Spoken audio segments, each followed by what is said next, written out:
hablar de la anatomía de la mama y la axila, lo primero que tenemos que hacer es hablar de la anatomía del tórax, ¿vamos? Y de todo lo que es la estructura, exactamente, torácica, que es desde la parte anterior del esternón, a los laterales tenemos las 12 costillas, cada una con sus cartílagos, y por detrás tenemos las 12 vértebras torácicas. Entonces empezamos la estructura ósea de lo que es el tórax. Y ahora vamos a hablar de los músculos que componen la pared torácica. Hay algunos que los vamos a pasar un poco más rápido, y los más importantes nos vamos a tener y los vamos a charlar un poquito más. Los primeros son los músculos intercostales, son 3, externo, interno y medio. El paquete vascular pasa entre el intermedio, o sea, entre el medio y el interno, por debajo siempre de la costilla. Hay un surco donde pasa el paquete vascular nervioso, lo tenemos muy presente cuando hacemos los abdominamientos pleurales. Estos músculos nos van a ayudar tanto a la inspiración como a la expiración, es su función principal. Después tenemos al pectoral mayor, músculo importante en lo que es patología mamaria, porque es donde va a asentar la mama. El origen está dividido en dos. Tenemos un origen que pertenece a la clavícula, ¿sí? Que está en el tercio medio, y después un origen costoesternal que se lleva a cabo de las primeras 7 costillas, la cara externa y anterior, y el borde lateral del esternón. Se juntan, se unen y van a parar a la corredera bicipital del húmero. El nervio que lo va a inervar va a ser el pectoral lateral y el medio, ambos. Después tenemos el pectoral mayor, es un poquito más chico, tiene la misma forma, triangular, se inserta en la tercera, cuarta y quinta costilla y va a parar al cartílago coracoides. Después tenemos el subclavicular, es muy chiquitito, no es tan importante, lo único importante de este músculo es que pueda asentar la fascia de Richard, que la vamos a hablar después más adelante. Tenemos el serrato, también otro músculo importante, corresponde a la pared lateral del tórax, se insertan las 9 costillas en la cara externa de cada uno y se va a insertar después a la escápula. Este nervio está inervado por el nervio torácico largo o el nervio respiratorio de Bell, muy importante en lo que es el vaciamiento axilar porque lo vamos a ver, y hay que tener cuidado de no lesionarnos porque la lesión lleva a lo que es la escápula alada. Lo que hace el músculo en realidad es acercar la escápula al tórax. Entonces, al atrofiarse ese músculo, los antagónicos ejercen la fuerza, y la escápula alada es la que vimos recién. Ese es el defecto que crea la sección del nervio del serrato. Después vamos a ver más o menos dónde está ubicado para no lesionarlo. Otro de los músculos importantes de lo que es el tórax es el dorsal, es el músculo más grande del dorso, se inserta en las últimas vértebras costales, en toda la espina ilíaca, ¿sí? Y en la fascia toracolumbar. Ahí parte y después termina en el húmero, en el trócar del húmero. Está inervado por el dorsal, tóraco-dorsal en realidad. También lo vamos a ver en el vaciamiento axilar al nervio, hay que tener cuidado en no seccionarlo. Lo importante del dorsal es que nos permite hacer un colgajo, que es este que vemos acá. Al seccionar el nervio, lo que hace el músculo, como todo músculo, una vez que se secciona el nervio, es atrofiarse y no lo podemos usar si es que en algún momento lo necesitamos. Muy bien, mama. La mama son 2, y la pregunta es, son 2. Así que, bueno, va el tipo embriológico para todos los que les gusta embriología. Se forman a partir de la 4ª semana. Es una línea que va desde la axila hasta el pubis. Son tubérculos que son engrosamientos del ectodermo en realidad. A partir de la 6ª semana involucionan la gran mayoría y solamente quedan 2, que es las 2 que generalmente tenemos. Eso pasa generalmente. Muy infrecuente es la atelia o la mastia. ¿Sí? Esa es la atelia, que es la desaparición del pezón, y la mastia es que no exista glándula mamaria de por sí. Eso es más infrecuente. Lo que puede pasar y es frecuente es que exista la polimastia, que es el aumento del número de la glándula mamaria, o sea, más de las 2 que tenemos habitualmente, o la politelia, que es el mayor número de pezones. Otra de las cosas que puede pasar es que haya una mama aberrante, que es una mama accesoria, pero que esté por fuera de esta línea. Y eso también es muy infrecuente, obviamente que es muy infrecuente que aparezcan sobre la línea. Descripción externa de la mama, ¿sí? Vamos a hablar del número, obviamente son 2, ¿de dónde están ubicadas? Están ubicadas en cada hemitórax, tanto el derecho como el izquierdo, sobre el músculo pectoral. Vamos a hablar de los límites de la glándula mamaria. En la mayoría de los libros que leí pasan a ser de la segunda costilla a la séptima, o sea, superior segunda, inferior séptima, pero en el curso de la Sociedad de Mastología, una de las clases habla que hay biopsias en las cuales la glándula mamaria puede llegar hasta por debajo de la clavícula. Así que ese va a ser nuestro reparo anatómico en lo que son las mastectomías. Así que, límite superior clavícula, límite inferior séptima costilla, límite interno tenemos el borde lateral del esternón, y límite externo tenemos el borde lateral de la línea axilar anterior. Esos son los límites. La forma es una semiesfera, tiene una protuberancia que termina en lo que es el pezón y da la proyección de la mama. El tamaño es totalmente variable según la edad, según la contextura física de cada uno. Tenemos ejemplos en WhatsApp también de lo diferente que pueden ser las mamas. Entonces, decimos que pueden ser diferentes, pero que normalmente miden 10 centímetros en su diámetro antero, o sea, superior inferior, 13 centímetros de ancho y una proyección de 5 o 6 centímetros. Lo que ya estuvieron rotando por mamas es algo que escuchamos mucho cuando pedimos las prótesis mamarias. O sea, el tamaño es como un tamaño estándar y que después de ahí se va moviendo más o menos. Igualmente, como dije, es muy variable, igual que el lugar que ocupa el pezón. Siempre decimos que el pezón ocupa el quinto espacio intercostal, que también lo tenemos en cuenta para los avenamientos, pero no siempre pasa eso.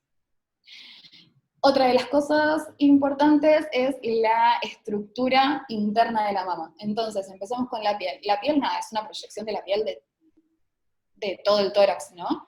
Pero lo que tenemos que tener en cuenta son las líneas de Langer, que es cómo son las líneas de tensión de la piel que la vamos a utilizar para realizar las incisiones y que la cicatriz quede mucho más estética. Así que a prestar atención con eso. Dentro de lo que es la piel se mantiene bastante constante, excepto en lo que es la areola y el pezón. La areola mide más o menos entre 15 a 25 milímetros de diámetro, es más oscura y se hiperpigmenta en el embarazo. Tiene glándulas sebáceas, que se llaman glándulas de Morgagni, que cuando la mujer se embaraza, se aumentan su tamaño, y se llaman tubérculos de Montgomery. Nada, un dato para tener en cuenta. Y dentro de lo que es el pezón, tenemos que tener en cuenta que tiene fibras circulares y irradiadas, que se encuentran por debajo de la areola y por debajo del pezón. Son fibras del músculo liso, así que diferentes estímulos provocan la contracción del mismo y la proyección del pezón, que se llama telorismo. Dentro de lo que es el tejido celular subcutáneo, algo a tener en cuenta y que esté de este lado son los ligamentos suspensorios de la mama, que se llaman ligamentos de Cooper generalmente, o están mucho más desarrollados en todo lo que es la cara anterior de la mama, ¿sí? No tanto en la cara posterior. Van desde la piel hasta el lóbulo, o el lobulillo mamario, o sea que lo conectan, y dividen en celdas que se llaman celdas de Duret. O sea, tenemos los ligamentos de Cooper y las celdas de Duret. Dato a tener en cuenta en el examen mamario. Muchas veces cuando hay un tumor, este tejido fibroso tensa, contrae, y se da, o se aprecia la irregularidad en la mama, que es lo que nosotros buscamos en realidad, aunque es un signo tardío, siempre lo buscamos en el examen físico cuando hacemos mover la mama y las manos en jarro, etc. Después lo vamos a ver en otra clase. Glándula mamaria en sí, tenemos lobulillos, los lobulillos se juntan, forman un lóbulo, cada lóbulo tiene un conducto excretor que se llama conducto galactóforo, que al llegar al pezón se dilata y se forma un seno galactóforo, que es una dilatación muy pequeña de lo que es el conducto. Lo importante es que cada lóbulo drena por un conducto distinto, eso es algo para tener en cuenta. Y después se abre a través del pezón, o sea que rompe todas las fibras, llega al pezón y se abre en el poro galactóforo. Nada más para tener en cuenta de la mama, y que tiene algunas proyecciones, que la más constante de todas esas proyecciones, es decir, un aumento en el tejido de la mama, es la que va hacia la axila y que se llama cola de Spence. Así se llama. Bueno, y esa es la más constante de todas. Importante tener en cuenta el cuadrante superexterno, que se da la gran mayoría de las patologías mamarias malignas, ¿sí? Es donde más asientan. Muy bien, ese es otro dibujito que ya está, lo dije. Y el tejido adiposo retromamario, que es mucho más finito que el premamario, claramente. Lo que nos divide es la glándula y la separa de la fascia del pectoral y le da una zona en la cual la mama puede movilizarse. Bueno, vamos a hablar de la irrigación. La irrigación de la mama está dada por muchas arterias. Una de las más importantes es la arteria axilar, ¿sí? La arteria axilar se divide en torácica superior, sale apenitas después del músculo, o sea, toda la parte de la división de la arteria torácica, de la arteria axilar, que la vamos a hablar más adelante, corresponde a lo que es el pectoral menor. Entonces, la arteria torácica superior va a irrigar el cuadrante superinterno.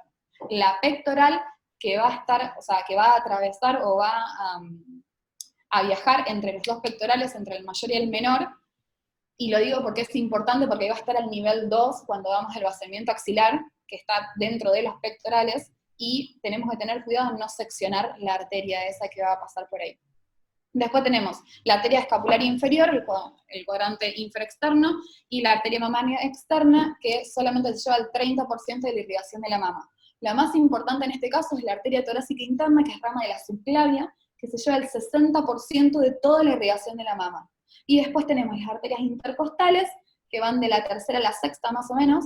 Lo que van a hacer es, a través del espacio intercostal, perforan el pectoral e irrigan la cara más profunda, digamos, de la mama o el cuadrante inferoexterno.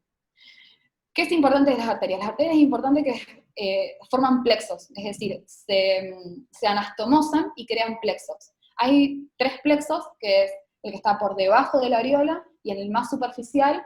Después hay un plexo glandular que está dentro de la glándula y un plexo retromamario. Tanto el plexo cutáneo, que a través de, como si fuese una rueda dentada, irriga al pezón, y ahí hay que tener en cuenta porque muchas veces hacemos incisiones alrededor del pezón, entonces hay que ver cuánta incisión hacemos por el hecho de no dejar avascular el pezón. Siempre lo hablamos cada vez que vamos a hacer alguna cirugía de mama, que tenemos que tener mucho cuidado con la vascularización del pezón, y se le avisa a la paciente que si la incisión se hace así, ahí en ese lugar, puede ser que se desvascularice y pierda el pezón. Bueno, también importante en la plástica de la mama. Y el glandular también irriga el pezón, pero desde la profundidad a la superficie. Entonces tenemos 2 irrigaciones del pezón, está bueno. Una es, ya dijimos, la rueda dentada, y otra es la que viene desde el plexo glandular en sí. Acá vemos, cuando hacemos la mastectomía total, los que hicieron algunas, se ve que cuando vas disecando el plano de la fascia del pectoral mayor, empieza a sangrar de repente. Y es porque rompimos una de estas arterias intercostales. Que puede pasar, que está bien que pase, a eso voy, que lo vamos a tener que hacer sí o sí. Muy bien. Las venas, no mucho para decir, solamente un dato, que cerca de la areola se forma todo, también una circunferencia, se llama plexo venoso de Haller, que es el plexo superficial, y después tenemos otro más profundo, que es el plexo glandular. El plexo superficial drena más que todo a la mamaria interna, y el plexo profundo se va más a la mamaria externa y a las intercostales. Linfáticos. Me voy a detener solamente en la mama, y en las cosas que me parecen importantes para después hablar de ganglio centinela y vaciamiento axilar. Pero después, cuando lleguemos a la axila, sigo hablando un poco de cómo viajan, o cómo van subiendo escalonadamente a través de todo el torrente linfático. De lo que es la mama vamos a hablar de 2 plexos, ¿sí? Como el drenaje linfático principal. Uno es el cutáneo y el otro es el glandular. Siempre se repite lo mismo, todo el tiempo. Dentro de lo que es el cutáneo, que está cerca del pezón y subareolar, se lleva toda la linfa, tanto del pezón como de lo que es el tejido celular y la piel. De ahí va hacia los centrales, y hay veces que los pasa y va hacia los subclaviculares, pero generalmente todo eso va hacia los centrales y hacia la axila, que se lleva el 95% de todo el drenaje linfático de la mama. Y después tenemos el otro, que es el glandular, que nace desde la periferia de los lobulillos. Y lo importante en esta parte es que de la periferia de los lobulillos se van juntando y van hacia el pezón. En el pezón se anastomosan y después vuelven hacia la axila. ¿Y por qué es importante? Porque cuando hacemos el ganglio centinela, muchas veces me pregunté y jamás lo dije porque hay veces que da miedo, es por qué siempre lo hacemos cerca de la areola y no donde está el tumor. Que me parecía mucho más obvio poner el azul de metinero donde está el tumor para ver dónde tiene el ganglio. Y es por eso, porque generalmente todos los linfáticos de toda la mama vacian hacia el pezón y desde el pezón parten hacia la axila. Dato. Muy bien, nervios. Nervios que inervan a la mama. Tenemos ramos supraclaviculares, perforantes del segundo, tercero, cuarto, quinto y sexto, y el ramo torácico del intercostobraquial. Esto lo que nos va a dar es inervar la mama, solamente la mama, ¿sí? Y de esto, el más importante es el intercostobraquial, porque es el que vamos a ver y es el que va a estar en la disección cuando hagamos el vaciamiento axilar. Y es el que los pacientes refieren que le da parestesia en la parte superior del brazo, que siente electricidad, un goteo, el cuerpo, porque ese nervio se corta porque atraviesa el vaciamiento. Es el que vemos ahí en rosita más oscuro, es este que está acá. Ese es el lugar donde van a sentir el cosquilleo o hormigueo, ¿sí? Y muchas veces porque lo seccionamos. Si se secciona, ya está. Pero bueno, si es necesario, es necesario. Bueno, axila. La axila vamos a hablar de un continente y un contenido. Dentro de lo que es el continente, vamos a decir que la axila es un triángulo, o sea, en realidad es una pirámide truncada. El vértice, que es este que vamos a ver acá, está dado por ligamentos suspensorios de la axila, se llama Hardy, o fascia clavipectoral de Richter. Esa fascia clavipectoral de Richter, que es muy conocida, es una fascia que nace en la clavícula, ¿sí? Pasa y se acerca a lo que es el músculo subclavicular, lo envuelve y envuelve al pectoral menor, y el pectoral menor se vuelve a juntar y ahí parte hacia la axila a formar el ligamento suspensorio de la axila. Pero es muy importante porque es el que vamos a incidir cuando hagamos el vaciamiento. Siempre cuando hacemos el vaciamiento vamos a hacer una incisión en piel, nos encontramos con tejido celular subcutáneo, nos encontramos con esta fase, que es como la fase de escarpa, como la fase de los tontos en la ingle, como para tener una referencia. Y una vez que le incidimos, la grasa cambia, y ahí nos damos cuenta que estamos dentro de la axila. Después tenemos la pared anterior, que es el músculo pectoral mayor, pectoral menor y subclavio. La pared posterior, que está dada por el subescapular y el dorsal en su mayor medida. La medial, que es el serrato, y la lateral, que es la corredera bicipital, con el coracobraquial y el bíceps. Sí. No, te vas a tener que hablar más fuerte.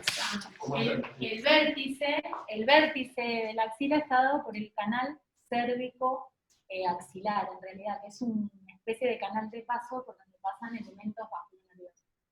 Lo que vos decís del ligamento suspensorio de la axila formaría la base de la axila en piel, digamos, pero es correcto lo que vos decís, es dependiente de esta coneurosis, que en realidad es la hoja anterior de la coneurosis mayor, sí, que se divide y que forma lo que sería la coneurosis clavipectoroaxilar, o deltoclavipectoroaxilar. Si tienen alguna pregunta después, va un Word de 15 páginas para que lo lean.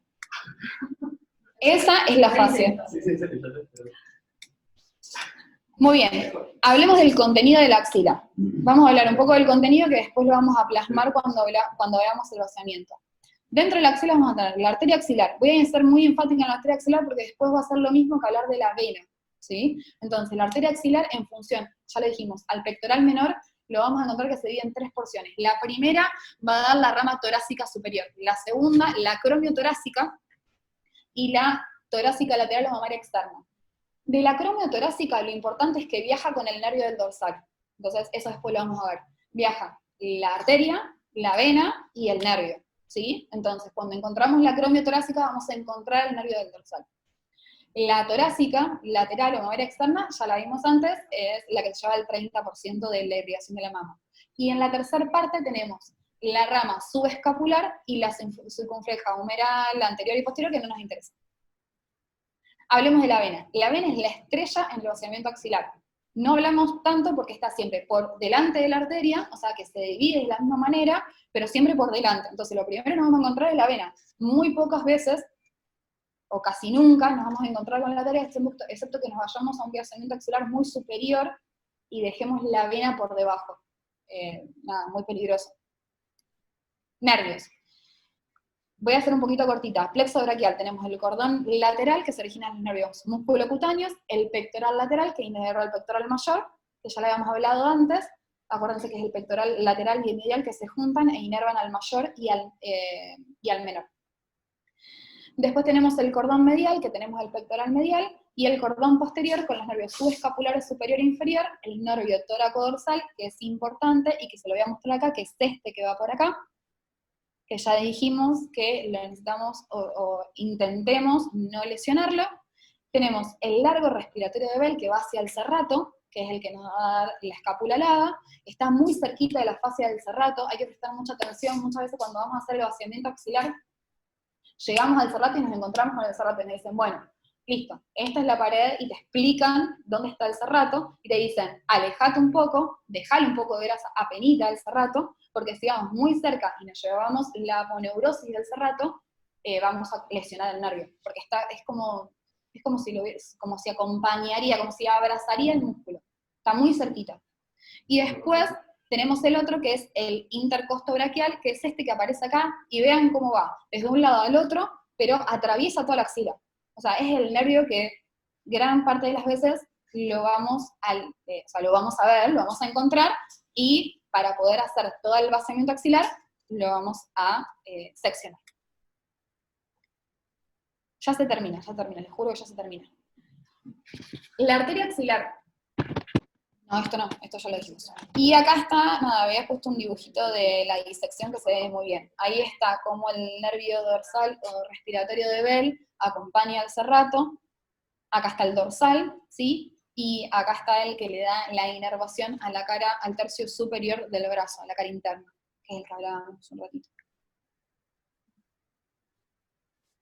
Linfáticos del axila, y con esto termino yo y no hablo más.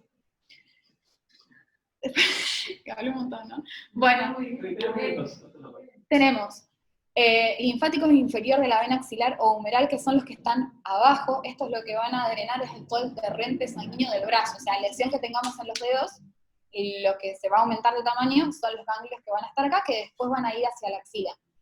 Es como una escalera. O sea, van a ir por step, ¿sí? Van a pasar diferentes lugares y nos vamos a ir surcando. De lo que es la mamaria externa, de la arteria mamaria externa, claramente que siempre los linfáticos siguen a los plexos venosos y arteriales, van a ir a partir de la mamaria externa al escápulo algunos al central, y otros van a pasar directamente al subclavicular. Los escapulares van a ir hacia el central, y el central va a ir hacia el subclavicular. El central es el más grande de todos, y por donde está ubicado muchas veces es el que llegamos a tocar cuando hacemos el examen físico de la mama. Si hay algún ganglio aumentado de tamaño en este grupo, son los que vamos a poder palpar. El subclavicular o apical son los que están más arriba de todos, ¿sí? Y este grupo drena directamente al tronco subclavio, de la vena yugular y de la vena subclavio. Hay un grupo que cabe mencionar solamente porque tiene nombre propio y me gusta, que es el interpectoral, que se llama ganglio de Rotter y las vías de Grossman, que son los que están acá, en el medio. Y hay veces que los podemos llegar a ver cuando hacemos el ganglio centinela y ponemos ¿cómo se llama? La sonda, el gamma probe, lo acercamos por debajo del pectoral mayor. Es como que se forma un huequito. Vos acercás ahí el gamma probe, y hay veces que si suena, bueno, hay que sacarlo. Y en el vaciamiento hay que también palpar entre los pectorales que los ganglios están en sacarlos. Bien, y ahí como, o sea, cuando hablamos de vaciamiento, por más que yo dije de todos estos subgrupos, lo más importante en el vaciamiento es tener una topografía más didáctica, digamos, que me pareció mucho más entendible la topografía que hace ver, que es esta diferencia, que es nivel 1, nivel 2, nivel 3, que todo lo que dije anteriormente. Ver lo que hace es agarra el pectoral menor, que es el que está acá y está seccionado para que podamos ver los ganglios, y lo divide en 3 niveles. Nivel 1, que son los que están por fuera del pectoral menor, o sea, del pectoral menor. Sí. ¿Por qué sí que la exploración es mucho más fácil tocarlos de nivel 2, si los otros también están accesibles? No, los centrales es más fácil de tocar. Los centrales. Esto acá, porque supuestamente decía que el central está bien en la base de la, no sé, en la base de la axila. Sí, se supone que comparte el nivel 2, pero están accesibles porque vos cuando examinás la axila, que eso también lo tenemos que ver, la postura que adopta la paciente hace que el hueco axilar se complice con una laguna. Entonces, es importante lo que está diciendo. ¿Alguien la escucha? Se escucha medio bajito. Bueno, espera, que lo voy a acercar porque... no, que lo que digo es que cuando uno hace el examen físico de la paciente, la coloca de tal manera que en la postura se arma como una especie de embudo en la axila, es decir, que esta pirámide truncada nos permite acceder digitalmente, y uno de los grupos que mejor se palpa son los centrales, que están altos. Por supuesto que el nivel 1 También. Cuando están afectados se palpan. Claro, Perfecto, ya le voy a mostrar. aumenta el acceso al nivel 2, eso es lo que quieres. Sí. Y siempre en el vaciamiento hay que sacar el nivel 1 y el nivel 2 siempre de rutina, y el nivel 3 se saca solamente cuando se palpan ganglios. Pero nivel 1 y 2 siempre tienen que estar incluidos en el vaciamiento, con al menos 10 ganglios, para que sea un vaciamiento satisfactorio. Bien, ahora hacemos... ¿Qué tipo de tratamientos quirúrgicos podemos realizar a nivel axilar? Dos grandes cirugías que son, como nombró bien Agus, el ganglio centinela y el vaciamiento axilar. Respecto al ganglio centinela, la indicación de realización de ganglio centinela es en los cánceres de mama en estadios tempranos, es decir, con axila, lo que llamamos clínicamente negativa. La axila clínicamente negativa la podemos tener o por el examen físico de la paciente, pero también por los estudios de imágenes que acompañan a esa paciente. Recuerden que es un trípode el estudio de la paciente en mama. También utilizamos esta herramienta de ganglio centinela en post-adjuvancia, en pacientes que de inicio eran clínicamente negativas, pero también actualmente hay protocolos que lo están empezando a utilizar en pacientes que de inicio fueron clínicamente positivos. El vaciamiento axilar, por supuesto, se realiza en casos en donde el ganglio centinela da positivo, ya sea en congelación o diferido, con una salvedad que la vamos a ver más adelante, que es un protocolo que está instaurado relativamente hace poco, 6, 7 años, en donde hasta cierto número de ganglios afectados uno podría evitar el vaciamiento axilar en algunos casos. O en casos de axilas clínicamente comprometidas, por supuesto, que van a vaciamiento axilar directo. Pero ¿qué significa o qué implica el ganglio centinela? Muchos de ustedes ya deben haber leído y deben tener idea, pero lo importante es que es el primer ganglio que recibe el afluente linfático de la mama, del plexo de Sapey, que nombró Agustina, que es la vía principal, va a drenar o se va a dirigir a través del cuadrante superexterno a la primera estación ganglionar axilar, y ahí es donde lo vamos a encontrar. ¿Es un solo ganglio el centinela? No, a veces puede haber más de un ganglio centinela, y en general a eso se los denomina paracentinelas. La importancia de este ganglio es que de alguna manera nos brinda un pantallazo de cómo va a estar el resto de los ganglios de la axila. Y a través de distintos estudios que se realizaron con el correr del tiempo, los primeros estudios que se hicieron con centinela fue en el carcinoma de pene y en el melanoma en cabeza y cuello. Surgieron estudios como por ejemplo el de Giuliano.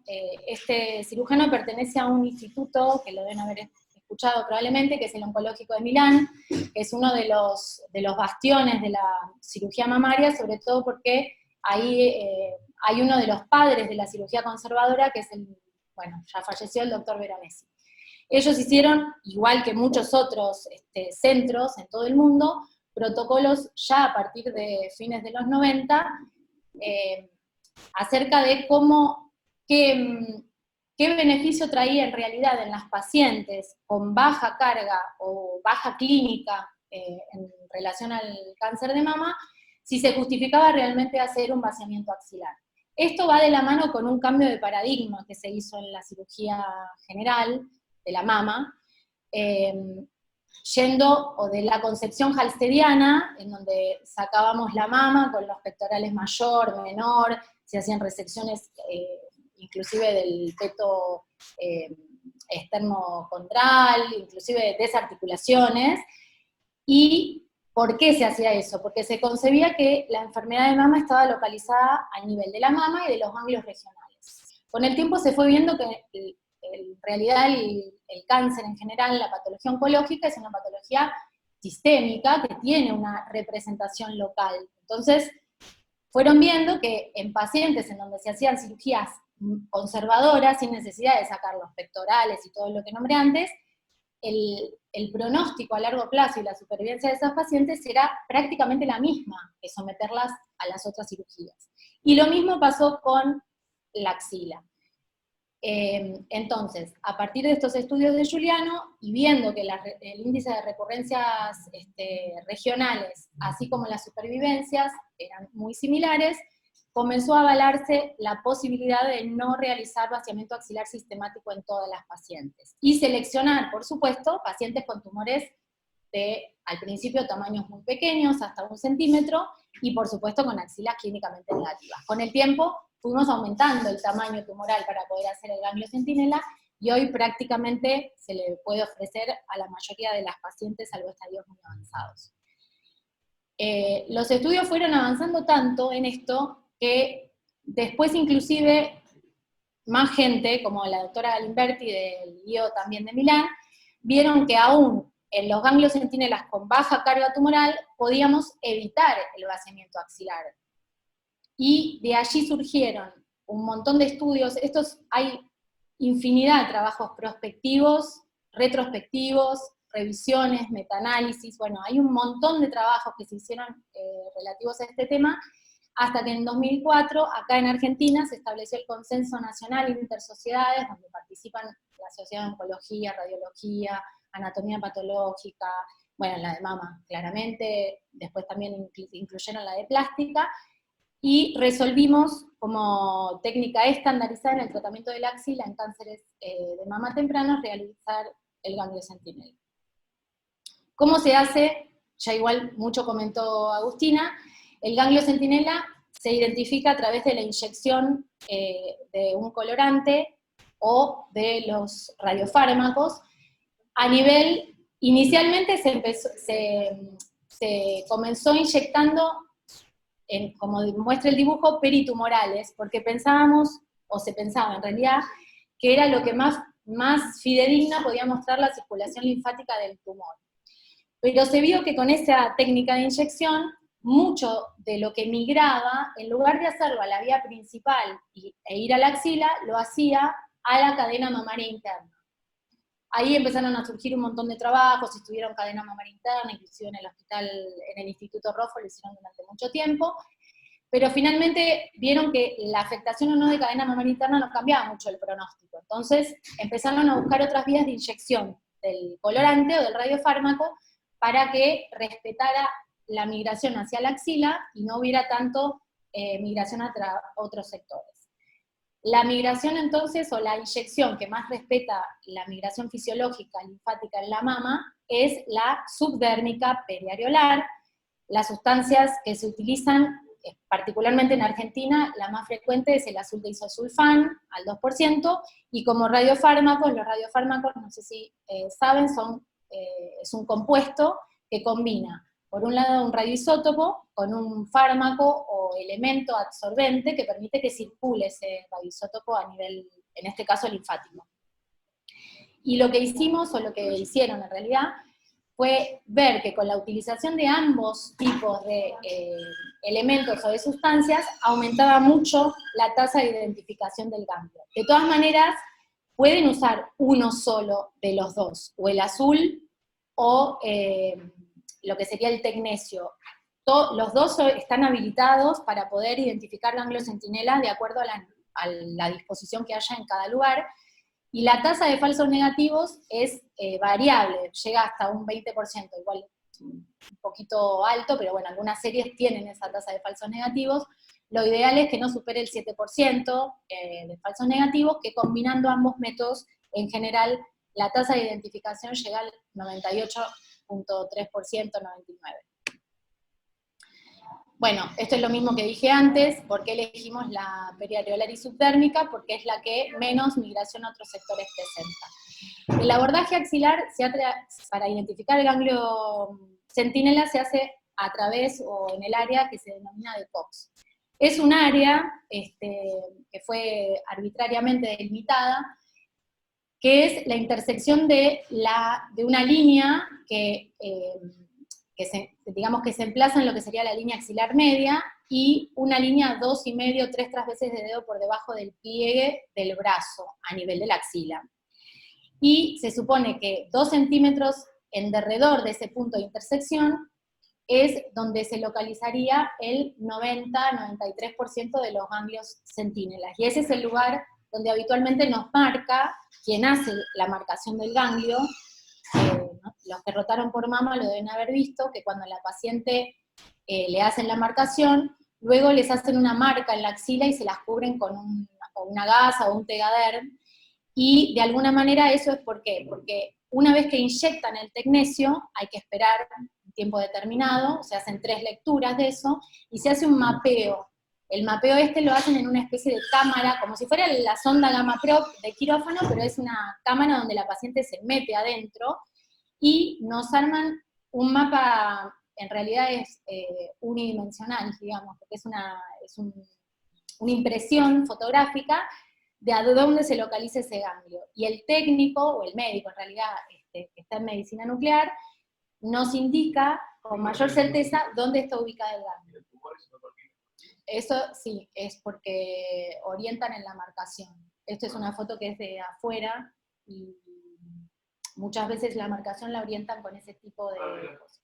Hay algunas estructuras parecidas a esta que se usan para radioterapia intraoperatoria, pero no son estas. Acá nosotros la marcación la hacemos con carbono, con fluido, no usamos eso, pero en algunos lugares de afuera sí les marcan dónde está la lesión en la piel. Como si fuera un arpón, por decirlo así, que es como una especie de alambre que marca la lesión con el metal para que vos lo puedas ver bien, siguiendo el trayecto de esa aguja o el elemento que hayan puesto. Exactamente, sí. Bueno, esto ya lo habíamos charlado, y esto es un ejemplo.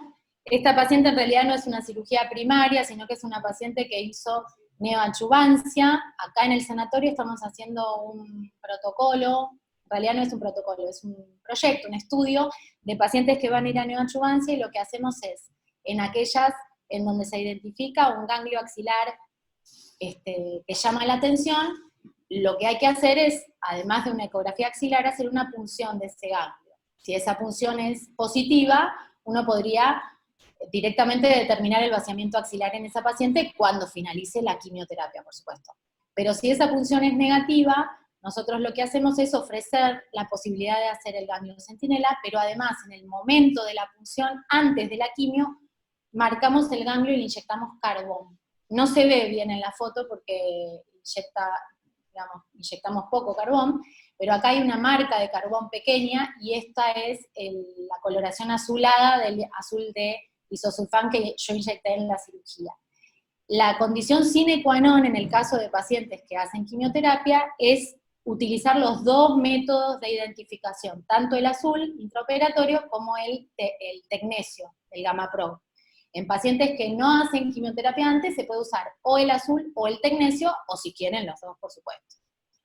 Bueno, ahora seguimos.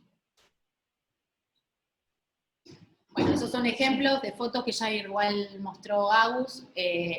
Tenemos a la derecha el ganglio centinela en una cirugía cuadrantectomía que se llama de Veronesi, porque la ideó él, en donde se aborda el cuadrante superexterno de la mama. Esto es una mama derecha.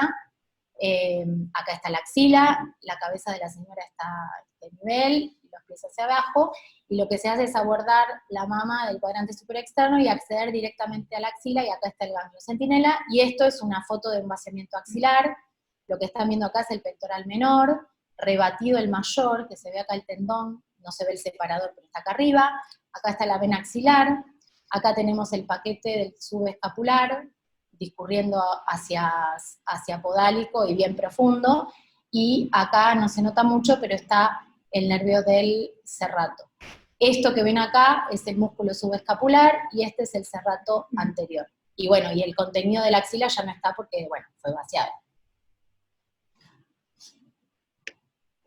Bueno, entonces, para resumir, ¿cuándo hacemos biopsia de ganglio centinela? Siempre que hay un carcinoma invasor hay que hacer ganglio centinela, ya sea que se vaya a hacer una cirugía conservadora o una mastectomía, porque el carcinoma invasor es el que tiene la capacidad de dar metástasis.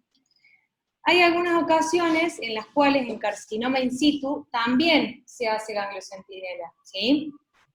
Y esto es siempre que puede haber un carcinoma invasor. Ahora lo voy a explicar mejor. El carcinoma in situ, por definición, es el que no atraviesa la membrana basal, entonces el que no se puede ir a ninguna otra parte, ni a la axila ni a otra parte del cuerpo. Pero hay un par de situaciones, como por ejemplo, cuando hay un nódulo palpable, que yo tengo que investigar, tengo que pensar que puede haber un componente invasor. ¿Por qué? Porque el carcinoma in situ habitualmente se manifiesta con microcalcificaciones, ¿sí? El 80% de los casos se manifiesta con microcalcificaciones.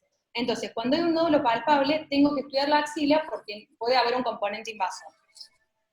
Cuando es extenso también, cuando mide más de 3 centímetros, por lo mismo.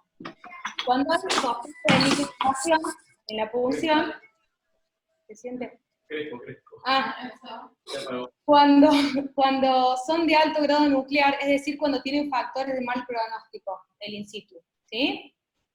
Y cuando voy a hacer una mastectomía por carcinoma in situ también. ¿Por qué?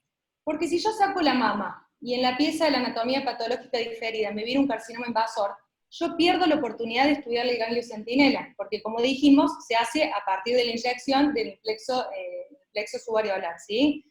Entonces, por eso, siempre que voy a hacer una mastectomía por in situ, se tiene que estudiar el ganglio centinela. Esto es lo que dijo Vero y también Agus, siempre con axila clínica e imagenológicamente negativa. Si yo ya sé que la axila es la palpo sospechosa o tengo una evidencia imagenológica que esa axila está enferma, ¿para qué le voy a estudiar el ganglio centinela, que es el primer ganglio, si yo ya sé que la axila esa está enferma, ¿sí? Siempre entonces con axila negativa. Hay dos situaciones que voy a nombrar, que esto es un poco lo que dijo Vero, cuando las pacientes van a hacer neoadyuvancia, es decir, que van a hacer quimioterapia antes de la cirugía. Sabemos que si la axila fue siempre negativa, o sea, si nunca fue sospechosa, se puede hacer perfectamente, después de la quimioterapia, el ganglio centinela. Ahora, ¿qué pasa con las axilas que eran positivas, se palpaban patológicas, y después de la quimioterapia se negativizaron? Es decir, que no se palpan más ganglios. ¿Se puede hacer ganglio centinela? Bueno, sí se puede hacer en situaciones muy particulares, como dijo Vero. Primero, que sí o sí saque el ganglio que marqué que estaba punzado patológico, ¿sí? Ese ganglio yo tengo que ver que el que puncé que era positivo, efectivamente sea negativo, ¿sí? Porque si saco otro, no sé bien si fue, digamos, si yo el que puncé se negativizó o no. Eso por un lado. Tengo que sacar por lo menos 3 ganglios para que sea representativo, ¿sí? Y tengo que utilizar doble método de marcación, es decir, tecnesio y azul. Con todo eso, yo puedo hacer ganglio centinela en pacientes que post quimioterapia tuvieron axila negativa, ¿sí? Otra situación es el embarazo. El embarazo es un capítulo aparte, porque nosotros sabemos que tenemos distintas indicaciones quirúrgicas según el trimestre del embarazo. Por ejemplo, una paciente que está en el primer trimestre del embarazo no puede hacer radioterapia, entonces directamente tiene que ir a mastectomía, ¿sí? Con la axila, bueno, pasa, digamos, se puede hacer ganglio centinela. Sí se puede hacer, ¿sí? Es factible hacer. Hay que tener una consideración. No se pueden usar los colorantes vitales, es decir, el azul, porque son categoría C, es decir, que mostraron que los animales son teratogénicos, ¿sí? Y se puede hacer radiofármacos como el tecnesio, porque la dosis de radiación a nivel del útero es muy, muy pequeña. Es de 1,6 miligrays y la dosis máxima es de 100 miligrays, o sea, está muy, muy, muy por debajo de la dosis máxima. El único recaudo que hay que tomar es que la inyección de tecnesio, que nosotros habitualmente la hacemos el día antes, se tiene que hacer el mismo día de la cirugía, y bueno, hay que ponerle sonda vesical a la paciente, pero digamos, tomando todos los recaudos se puede hacer ganglio centinela, no es que hay que vaciarle la axila a la paciente embarazada.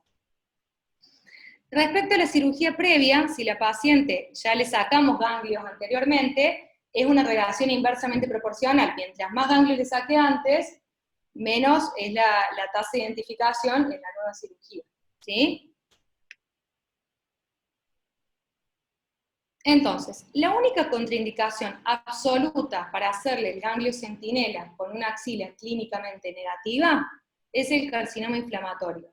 El carcinoma inflamatorio lo habrán escuchado nombrar porque tienen varios diagnósticos diferenciales, sobre todo de cosas que vemos por guardia, como la mastitis, que es una entidad muy, muy agresiva, que se manifiesta por eritema y piel de naranja. El eritema abarca más de 1/3 de la mama, y es tan pero tan agresivo que el tratamiento en el carcinoma inflamatorio es primero hacer quimioterapia, después sacar la mama y todos los ganglios de la axila. Aunque la axila no se palpa enferma, es indicación de mastectomía radical modificada, porque son muy agresivos y hay que darle el mayor control local, ¿sí?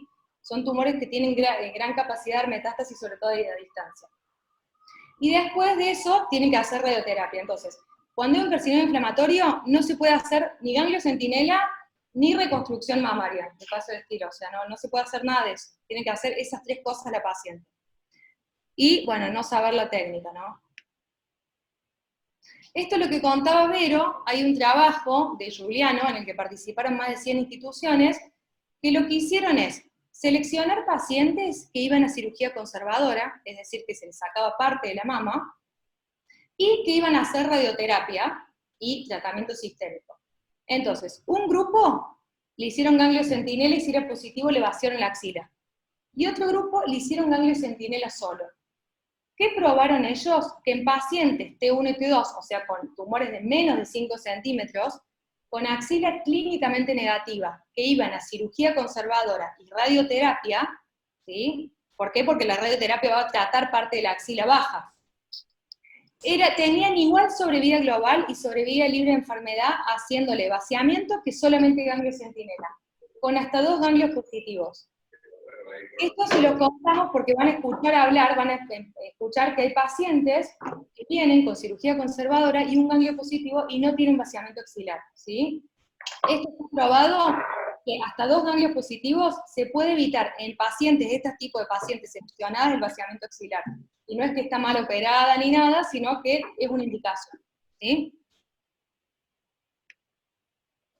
Perdona, Lu. Sí. No, nada, que leías que el protocolo, que no sé, que me parece que no lo dijeron, que es el Z0011 y es lo que vamos a empezar a implementar ahora en el servicio. Sí, ese protocolo está tal cual, es como dice Sole, lo van a escuchar nombrar como Z0011, ¿sí? A COSOC Z0011, que es el grupo que lo hace, que lo pone en marcha, y lo vamos a empezar a aplicar nosotros en el servicio, sobre todo porque lo que se empezó a ver es que había pacientes que tenían vaciamiento axilar, por ejemplo, se sacaban 15 ganglios y tenía uno solo enfermo. Y esa paciente va a hacer radioterapia, va a hacer quimioterapia, porque va a ir a cirugía conservadora, va a hacer rayos, y va a hacer quimioterapia porque tiene la axila enferma. Entonces, va a estar cubierta esa axila, ¿se entiende?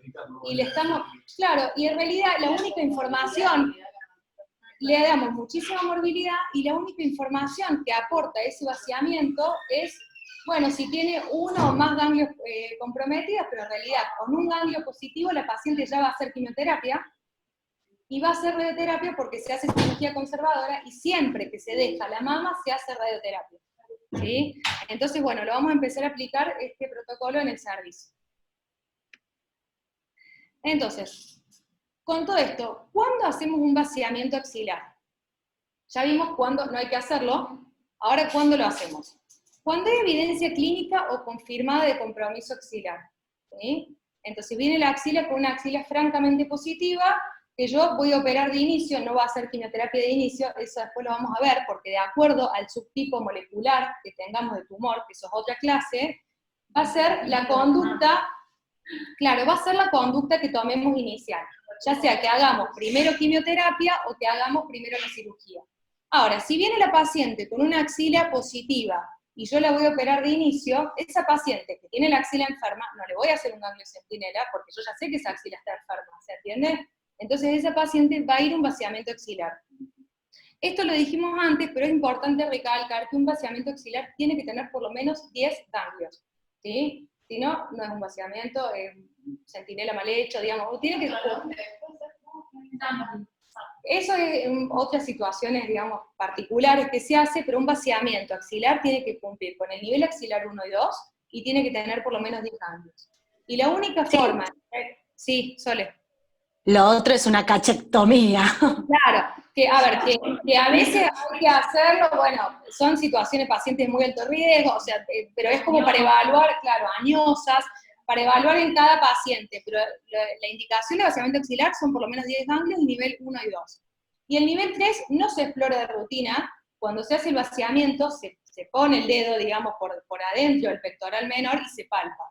Si ese nivel está enfermo, hay que sacar esos ganglios, pero de rutina no se saca, no se explora, no se saca el tercer nivel, siempre de explorarlo. Que la probabilidad de skip metástasis, que por ahí en esófago, en estómago son más frecuentes, en mama son muy bajas. Claro. Y la probabilidad de afectación de un tercer nivel es de 1.9, mientras que en el segundo nivel tenés un 29% de probabilidad de infección. Entonces, en ese caso, por eso se cambió, eso fue a partir del año. Y también se le agrega bastante morbilidad, ¿no?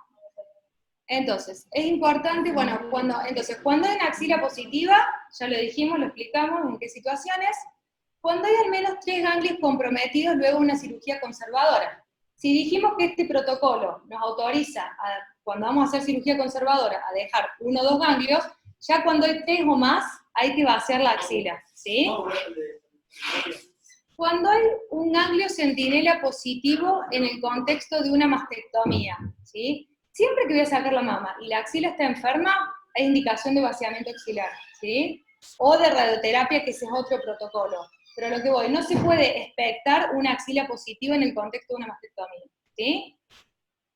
Cuando hay metástasis axilar en el carcinoma oculto de mama. El carcinoma oculto de mama es otra entidad que se caracteriza por, bueno, como su nombre lo dice, oculto. ¿Por qué? Porque en la mama no se ve nada, por ningún método de imágenes, ¿sí? Esa paciente también tiene que tener una resonancia, que tampoco se vea nada, pero tiene una axila patológica con una punción en la axila, con una biopsia, que confirme el diagnóstico de que es de mama, ¿no? El tumor, eso es muy importante.